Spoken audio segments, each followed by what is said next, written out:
Welcome to Two Women Who Give a Puck. My name is Sarah. I'm Tera. And we are here to highlight the experiences of women in hockey, both coaches and players, as well as to provide tangible ways to make positive changes within the environment. Do you have a script? No. Okay, good. I'm like, I didn't get a script when I had to do the introduction.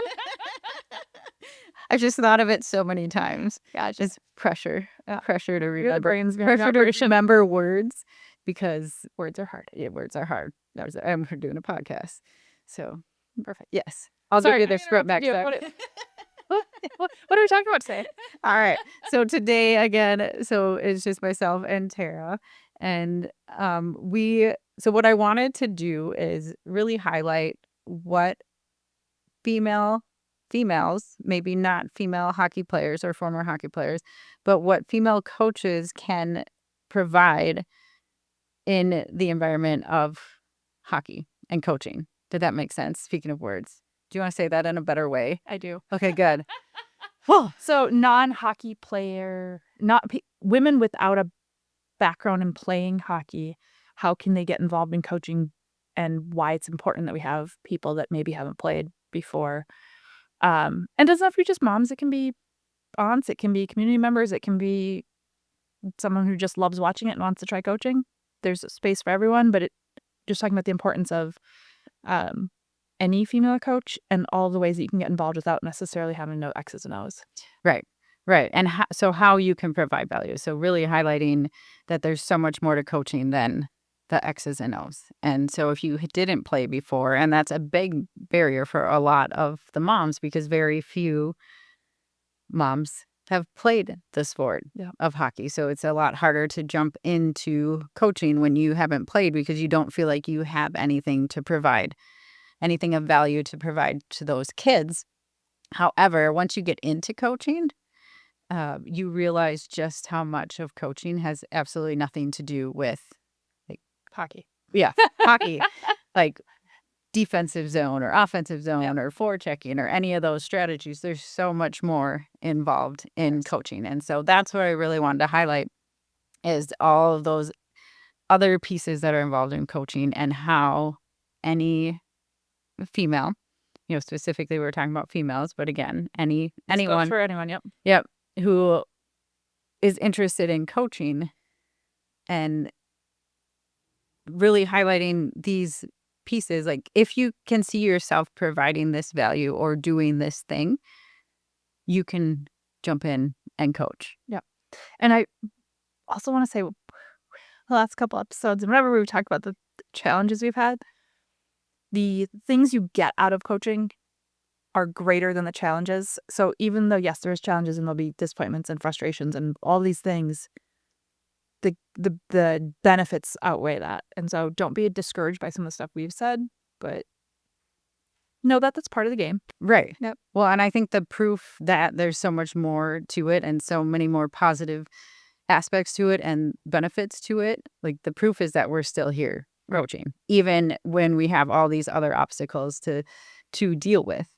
We're still here and we still love it. And I can't imagine not coaching Imagine the daughter. time we'd have. I know. Well, we still have to bring the kids to and from. That's what husbands are for. Oh, yeah. I guess we could do that. They're going to go have their safety meeting anyway. So. Right. Yeah. Right. So, I mean, that is just it. Really encouraging folks who, maybe don't know the sport that well to jump in and participate and be that example of, a female in a leadership role and a female in sports. Yeah. And so I have kind of this list of things that I've sent out to parents that, like, I send these to parents because one, what we've talked about before, like hockey is hard. Hockey is hard. And so I have these like things to say at practice to help kids, want to come back. And then also help the kids create awareness of, what can we be doing to make hockey easier for us and to become better athletes. And so I can read some of them and we can kind of talk about what that looks like for a coach. Or again, it's like if you can see yourself saying some of these things on the ice or helping kids through some of these things, then, you could jump in.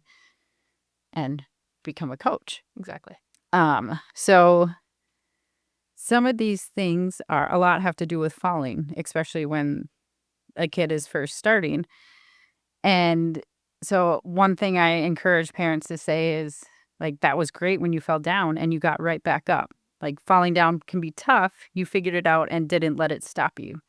And then even just going out there and reminding them, like, do you know that, professional hockey players like Wild and the Frost, so our local professional teams, like, they fall all the time. So even the best players in the world fall a gazillion times and then they get back up. Yeah.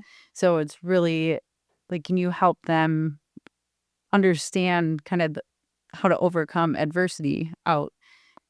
The mental piece is huge, especially at that really young level, and particularly with the kids that are a little more intense. They hate failing.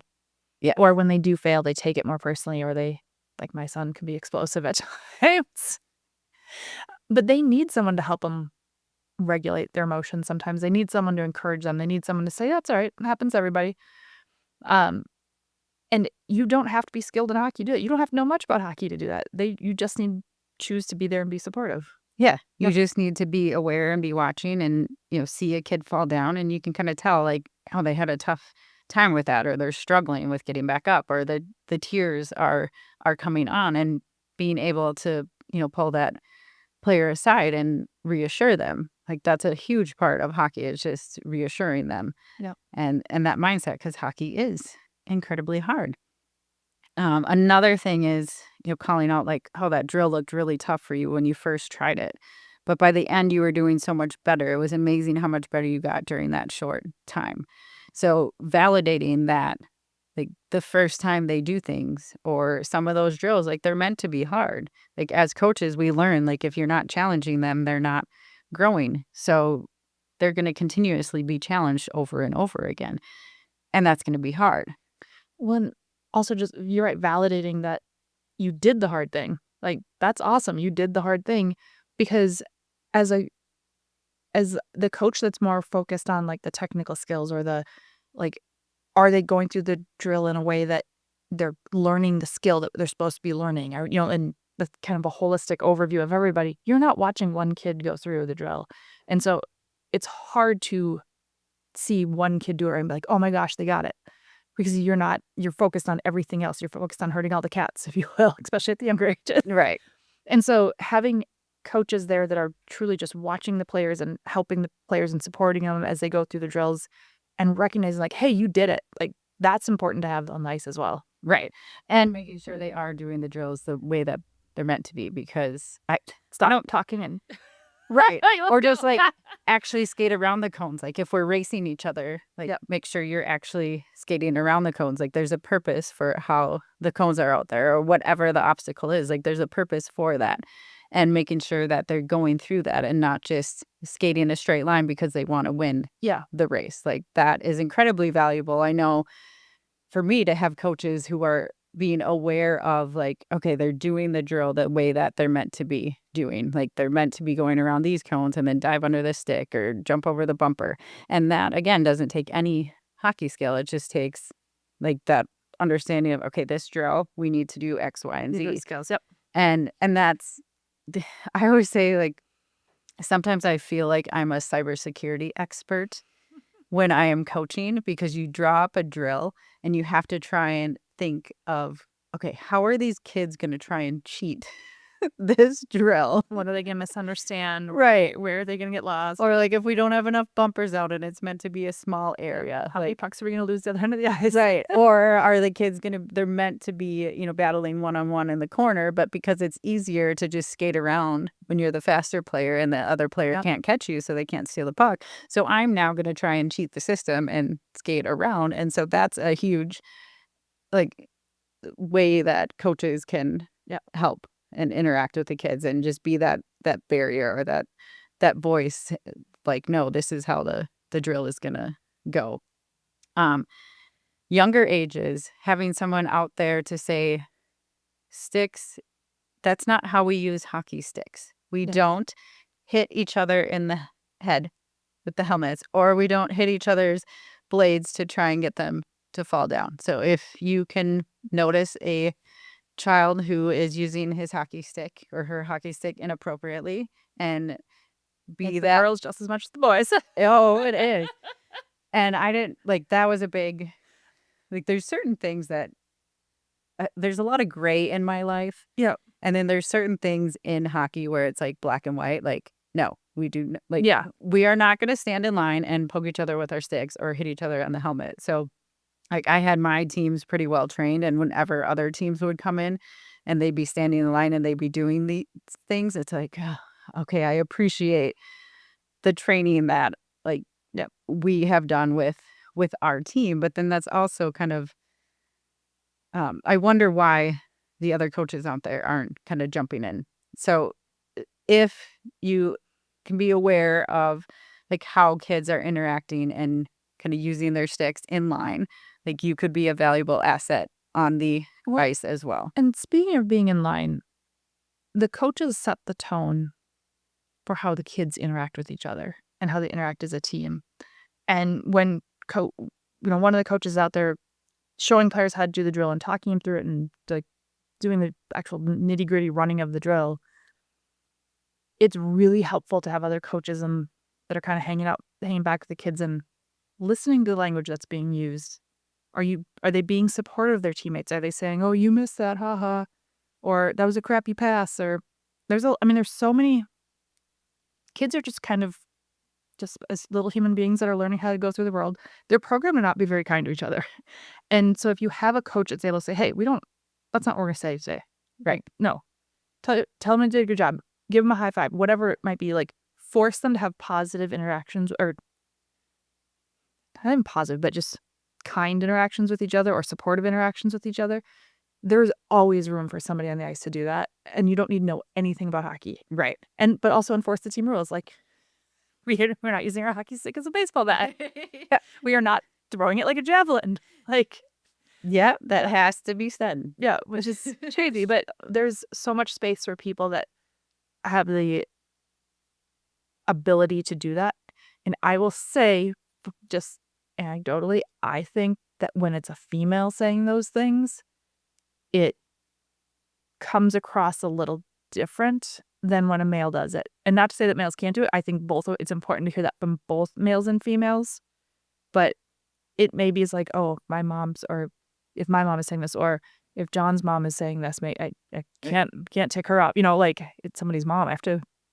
They maybe get the message a little differently. And so I think it's important to have both males and females with that lesson, but right. Definitely the females. Yeah. Right. And a big part of that, like being in line, is you're teaching them how to be a good teammate. Yep. And that is a lot of those little things with how are they watching their teammate? What things are they picking up on to talk to their teammates about? Is it every time they fall, they're going to laugh at them? Or are we going to say, hey, you did a great job when you fell? And that helps both the player who fell and it helps the player who's in line to really understand, okay, what actions should I take or what things should I say that help me become a better teammate? And I think all of us want our kids to be good teammates. Yes. Yes, absolutely. Yeah.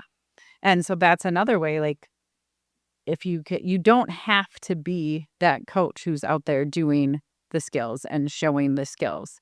Like if you have one coach at each station who's showing the skills or demonstrating them, and then you have another two who are in line helping, like that would be huge. And it helps out so much to create that environment and to help those kids learn so many of those other skills. Yeah.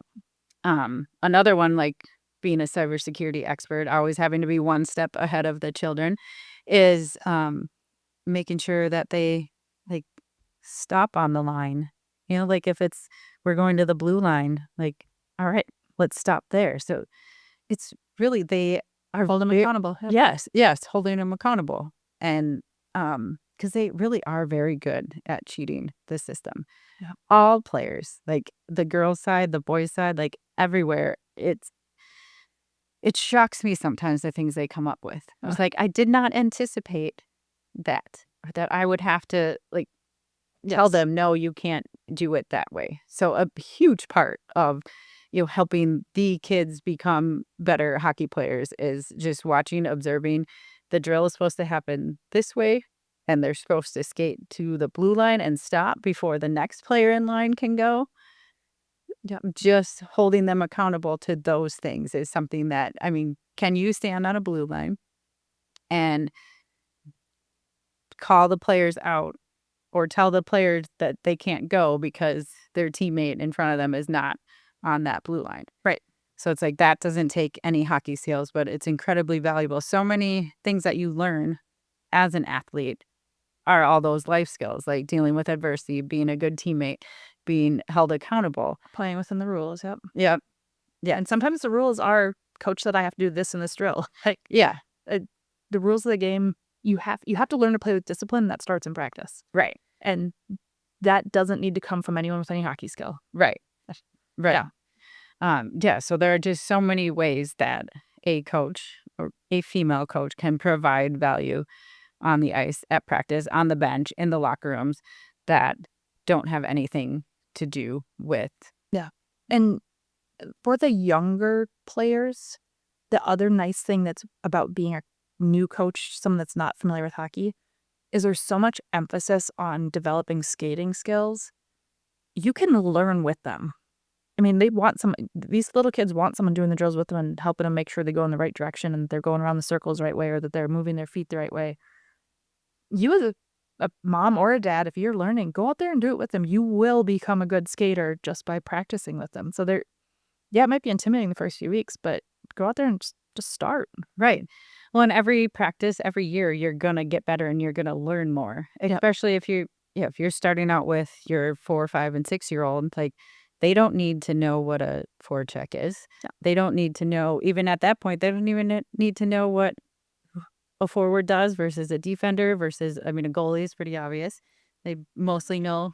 Yeah, that's true. I guess maybe not, but I mean, you have the goalies that try and like, skate it up. Like, no, back in that. Yeah. Just stay in your little bubble. Yep. Safest. So it's like you can start with the limited knowledge and the limited skills that you have and grow with your kids. And that's what I told so many. I did get a few male coaches who had never played before. And that was kind of my selling point when it was first. It's like, well, you can learn with the kids and you can grow with the kids and you can become a better skater. And that actually helps the kids have more maybe even desire to learn or to be able to see, someone who is also learning. They like doing it with a parent. Yep. Yeah. Yeah. Or not even a parent, but an adult. Yeah. Right. And speaking of your male coaches that hadn't coached before, one of them is really great. What he brings that has nothing to do with hockey is he brings like this big hype energy, which kids love that. Like that, they get excited about being there. You get excited about going on the ice. They get excited in the locker room before games. That has nothing to do with hockey. Right. Yep. Part of the... So good. Yes. I mean, one of the biggest coaching things is if the kids aren't having fun, they're not going to come back. Right. And so find a way to help them to have fun on the ice. And that can be done just by, you joke around with them, you push them around, or you can drag them around. Like, again, that has nothing to do with hockey. Making sure they have fun has nothing to do with hockey. Sometimes if you have too much hockey experience, you have a tough time stepping back. And remembering that, these are 5 and 6-year-olds and maybe, doing that high school hockey mentality that you was like right beat into you isn't appropriate for them. Right. And you forget that. Like sometimes like, okay, I need to take a step back here. Like it's okay. They can have fun for a few minutes. Right. But it's hard to overcome your own kind of beaten right ideas about what a practice looks like and what hockey looks like, and right. So it's good to have those fresh eyes. Yeah, it balances out that kind of maybe possibly more serious hockey coach and the fun, and helps to provide both. So it's very important to have they want to learn hockey, so we do have to teach them hockey, and some of that includes more techniques with inside outside edges, or here's how you hold your stick, or here's where you put the puck on your stick in order to you take one hand off and in order to push it, or kind of some of those details that coaches who haven't played may not be able to to help with that. Although many of them, I hear about them, searching on YouTube and finding videos. And actually, that is a point that I did want to bring up, is that even if you can't do the skill or the technique, you can bring your phone out and show them on YouTube. It's not in the locker room. Yeah, just not in the locker room. Don't bring a phone in the locker room.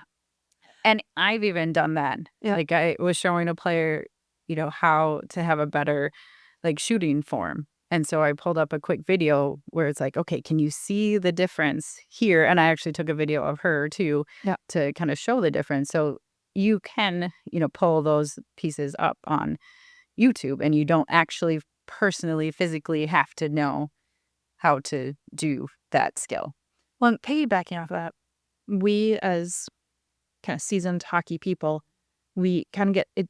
It gets ingrained in us what hockey looks like and how things work. And yeah, we do our continuing eds and we go to clinics and we, watch how the game evolves. But sometimes having those fresh eyes, those parents that are going to go watch those YouTube videos or are going to go take those classes, they bring back ideas and techniques and things that we either haven't seen before because we haven't been exposed to it, because I mean there's so many ideas in the world about what hockey looks like, right? Or we just haven't had we haven't it hasn't become important to us to implement these things because we're so kind of ingrained in what we're doing.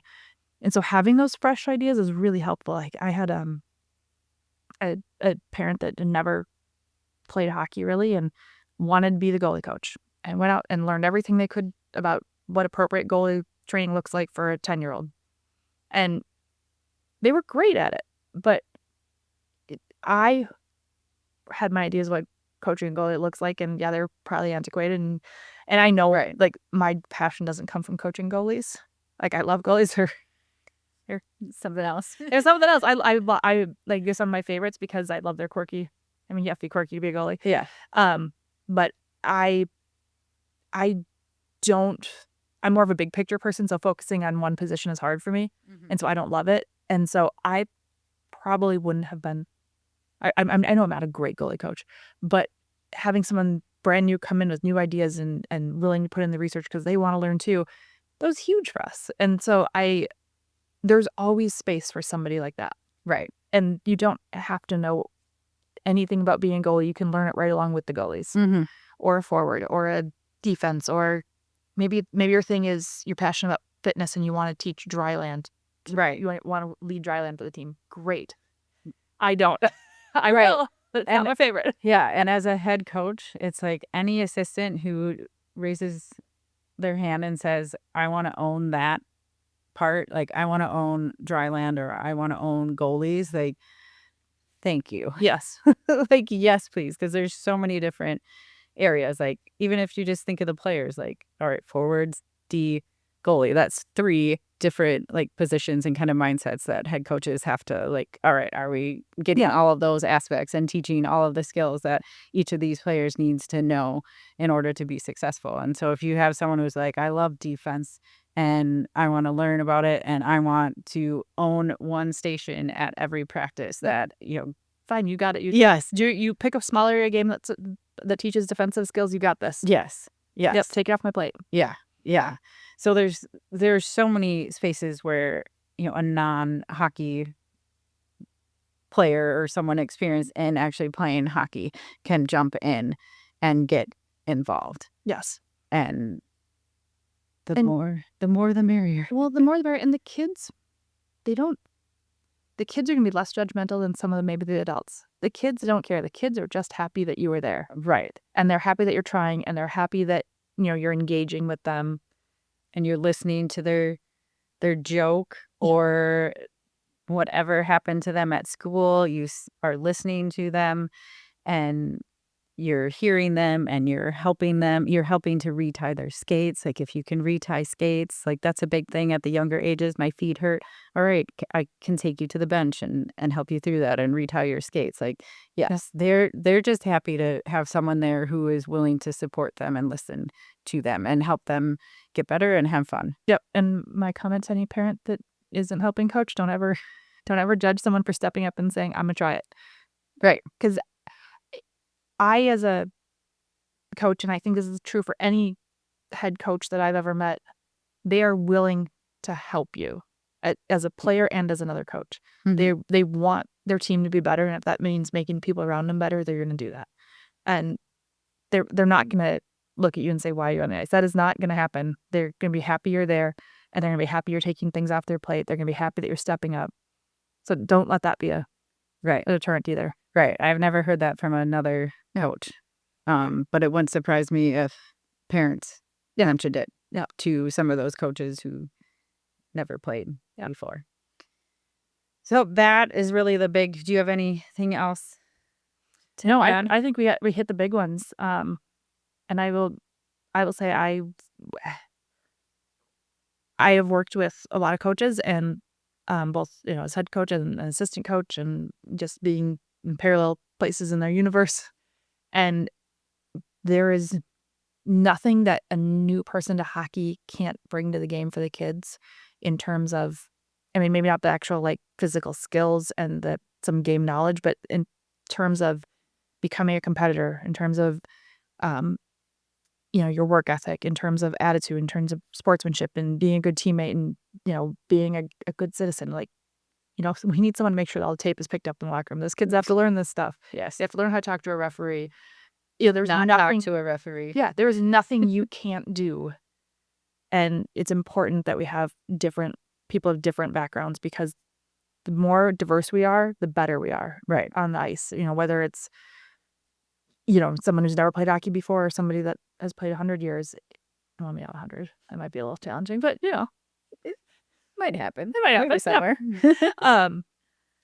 But it's important that we have all these different voices there, and it doesn't matter what your background is. You still have something to offer the game. Right. Yeah. Right. There's so much more to coaching, to being an athlete, to learning the sport that has nothing to do with the X's and O's. When you say athlete, there is things that you learn in other sports that are so relevant in hockey, but maybe I'm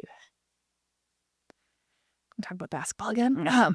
But maybe you grew up playing basketball, and there's some skill in basketball, or some idea, or something that you bring from that game that you can bring to hockey, and the kids can learn from it. It's great. Maybe not basketball, but probably not basketball. I mean, maybe there's some position stuff. I guess. Yeah. Maybe some defense. But yeah, there's so much. I mean, if you played baseball, softball, football, basketball, golf, tennis, like there are transferable skills that you can be in your space of like skill, knowledge, and provide value in hockey. Yeah. True. That's also a very good point. Or even dance, like you have to be agile. You have to be agile, and you have to be focused, and you have to have discipline, and like all these things that you maybe learn in that sport. There's a space for it in hockey, because like we talked about, hockey is really hard, and it involves so many different things. It's not a static skill. It is a ever-changing, ever-developing, you're never going to see the same scenario twice type of sport. Right. And that's why we love it. Tear-inducing. If you Rage-inducing. Rage-inducing. You can get your aggression out. There's just so much to it. Yep. So, and that's what I really wanted to highlight in this episode. Like, I know there aren't a ton of females who have experience playing the sport. However, I don't want that to deter anyone from, jumping in and becoming a coach, because there are so many different ways that you can provide value. And also, just want to talk about things that might deter people. If you are interested, USA Hockey has coaching modules that you're required to take if you're going to coach in any of their programs, and you will learn a lot about, it started with This Is a Hockey Puck. Like, it starts at the bottom, and you learn a lot about the mindset of how do we plan practices, how do we approach the game, how do we approach teaching, what are the skills that a 7-year-old, a 9-year-old, a 15-year-old are going to have, both, emotionally, mentally, physically, and how do you coach to that? And so there's so many resources that are given to you as part of that learning to coach process. And then there's a ton of stuff online that support you as well. And we had someone that we met recently that said, find a hockey bestie. And that's important to have somebody that you can call and say, hey, I'm struggling today, or this thing didn't go well for me, and I what have you done in this situation? Or, hey, I heard this super funny joke on the ice today from this kid. And I mean, it doesn't have to be bad things all the time. It can be funny things or good things or, but there is resources and there's support systems, and you don't be afraid to jump in because those things are there for you. Right.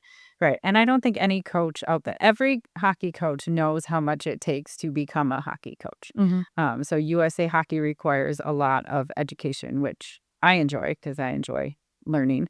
And all the coaches out on the ice realize just how much it takes. Like, you don't necessarily just volunteer and then, you're out there the next day. There's some education pieces to go with it. And so I think because of that, they want to see you be successful. Yeah, because they know it. Well, if the more successful you are, the more successful your team is. Yeah. Yep. And that. So I think if you were to jump into coaching hockey, you would find it to be a very collaborative and supportive environment. If you're willing to put yourself out there and then also get to know the coaches who are out there and seek their advice or work alongside them. Or, you can just grab your bestie and be like, we're going to be coaches together. Or that. There you go. Yes. So that is as much as maybe that needs to be the approach. Yep. Find a mom buddy who has a kid of the same age and be like, let's go do this, and we can figure it out. When we're, you jump in at 4 or 5, 6 with 4, 5, 6-year-olds, like, how much do you really need to know about hockey at that point? Very little. Don't hit someone with a stick like a baseball bat. Yes. That's about it. Yep. And so your kid's going to continue to learn and grow every single year, and then you will be able to do that as a coach. Yeah, so you will. You don't need to jump in knowing 110% of hockey or the sport or being a coach. Yeah. Like, you get to learn and develop every single And you will learn a ton. Yeah. And I mean, every year I've learned a ton, and I've been doing hockey for a long time. Right. Right. Yeah, I'm always learning and changing things and tweaking things, and you find a cool drill and you see how it supports it, or you see like, oh, I really like how they came into the zone that way. Whatever it is, there's always something to pick up. Yep. Yeah. So it's fun. It is rewarding. We do talk about the struggles, but also it is so rewarding and so much fun. And hockey is the greatest sport. And if you haven't played before and you jump on the ice, like, you are going to fall in love with it. I can guarantee. And the more women that join, that helps get rid of the things that we're struggling with. It helps. Correct. It helps counteract that. So yes, there's double positive there. Yes. So that is part of the reason why we were asking all of you ladies who maybe didn't play hockey before, but played other sports or didn't play other sports and want to jump in and test out the coaching space. Yep. So if you have any struggles or you need help with anything or encouragement to start playing, feel free to reach out, or start coaching or playing. Feel free to reach out to myself or Tara at TwoWomenWhoGiveaPuck@gmail.com. And we would be more than happy to have a conversation with you, to stay in touch with you, to help support you. I will teach us how to skate. Yeah. I love teaching people how to skate. It is so much fun. Me. Yes. And there are, like Minnesota specifically, there are a lot of adult learn to play programs, even women specific. There's quite a few of them. So you can go learn there, or again, you could, if you're out there with 4 and 5-year-olds, you can learn to skate with them. There's always open ice. Like, you can go to open ice in the winter. You can find a pond. Like, I know a lot of the coaches who never play is like, they were at open skate all the time just to practice and practice not in front of, the parents. Yeah. But to be able to practice kind of on their own. And then they were able to take some of the drills that, we were maybe teaching the mini mites, and be like, oh, maybe I could do that. Yeah. Go practice that and become better. Yep. Yeah. So I think our tangibles are, if you're interested in coaching in any way, shape, or form, it's even crossed your mind, try it.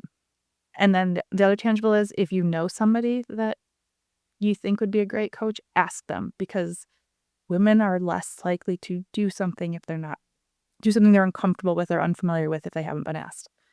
Yes. So this is me asking Jess to coach next year. You played. You know how to stand on the ice. You know you are. But yeah, I think those are our two big tangibles. And then also, if you see someone that wants to support them. You see someone new show up at the rink that's never coached before, whether it's male or female or whatever, just support them. Be there and be like, hey, glad to see you today. Glad you're at the rink. Glad you're on the ice with us. Yeah. Be impressed with them. Yep. Because it is impressive, male, female, to go out and do something that you're not, fully confident in. Yes. Yes. Yeah. So remember, there's more to coaching than the sport. Yep. And we would love to have more female coaches join in and play the sport and fall in love with the game, because that would just make everything that much better in the world. Yep. For both. Yep. Yeah, both hockey and outside hockey. So yep. Yeah. All right. Well, to end our episode, I want to remind all the ladies that they belong in hockey and that we all deserve to be a part of the greatest game in the world. And as always, invite somebody in, especially somebody that's never coached before.